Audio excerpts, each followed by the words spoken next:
ನಾನ್ ಕಣ್ಣಾರ ನೋಡ್ದೆ ನೀವು ಲಿಟ್ರಲಿ ನನ್ ಪರ್ಸ್ ಜಿಪ್ ತೆಗ್ದಿದ್ದು. ನಾನು ಅಷ್ಟು cool. This is is auto number guys and this is what he has done. ಏನ್ ಸಾರಿ ಕಣ್ಣಾರ ನಾನ್ ನೋಡಿದ್ದು ಸುಳ್ಳು ಆಗಲ್ಲ. ನೀವು ನಾನು ಲಿಟ್ರಲಿ ಜಿಪ್ ಹಾಕಿದೀನಿ. ನನ್ ಜಿಪ್ಪಿನ ದುಡ್ಡು ತೆಗಿತಾ ಇದನ್ನ ನೀವು ಆಟೋದವ್ರು ಮಾಡೋದು. ನಿಮ್ಮಿಂದ ಬೇರೆ ಒಬ್ರಿಗೂ ಕೆಟ್ಟ ಹೆಸರು ಬರುತ್ತೆ ಸರ್. ಎಷ್ಟು ಸುಳ್ಳು ಹೇಳ್ತೀರಾ?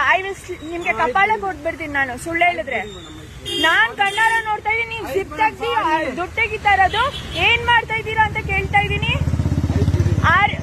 ಏನ್ ನಿಮ್ಗೆ ಏನಾದ್ರು ಇದು ಕ್ರ್ಯಾಕ್ ಆಗ್ಬಿಟ್ಟಿದ್ಯಾ? ನಿಜನ ಮಾತಾಡಿ. ನಾಲ್ಗೆ ಒಂದೇ ಇರ್ಬೇಕು ಮನುಷ್ಯನ್ಗೆ. ಕಷ್ಟಪಟ್ಟು ದುಡಿತೀರಾ, 10 ರೂಪಾಯಿ 20 ರೂಪಾಯಿ ಕೇಳ್ರಿ, ಕೊಟ್ಬಿಡ್ತೀವಿ. ಅದೇನ್ರಿ ಈ ತರ ಕಳ್ತನ ಮಾಡೋದು? ನಿಮ್ಮನ್ನ ನಂಬಿ ನೀವು ಯಾವ ಪ್ಯಾಸೆಂಜರ್ ಬರ್ತಾರೋ ನಾನು ನೋಡ್ತೀನಿ. ನೀವ್ ಪಕ್ಕ ಇದನ್ನ ಸೋಷಿಯಲ್ ಮೀಡಿಯಾದಲ್ಲಿ ನಾನು ಹಾಕ್ತಾ ಇದೀನಿ. ಇಲ್ಲಿಂದ ಹೋಗಿ ನೀವು ಫಸ್ಟ್. ನಾನ್ ನಿಮ್ಗೆ ಪೇ ಮಾಡಿದ್ದಾಯ್ತು. ಬೇಡ, ನೀವ್ ಕಾಲ್ಗೆ ಬೀಳೋದ್ ಬೇಡ, ದೇವ್ರ ಕಾಲ್ಗೆ ಹೋಗ್ಬಿಡಿ. ನೀವು ಇಷ್ಟು ಕಚಡ ಕೆಲಸ ಮಾಡ್ತಾ ಇದ್ದೀರಾ, ಕಷ್ಟಪಟ್ಟು ದುಡಿತಾ ಇದ್ದೀರಾ ಅಲ್ಲ. ನಾನು ಹೋಗಿ ಬರೋ ಅಷ್ಟೊತ್ತಿಗೆ ನನ್ ಬ್ಯಾಗ್ ಜಿಪ್ ತೆಗ್ದಿ 200 ರೂಪಾಯಿ ತೆಗಿತಾರೆ. Shut up. ಎಷ್ಟು ಸುಳ್ಳು ಹೇಳ್ತಾ ಇದ್ದೀರಾ? ನಾನ್ ಬ್ಯಾಗ್ ಜಿಪ್ ಓಪನ್ ಮಾಡಿ ನೋಡ್ತಾ ಇದ್ದೀನಿ. ನಾನ್ ನಿಮ್ಗೆ ಪೇ ಮಾಡಿದೀನಿ, ಹೋಗಿ.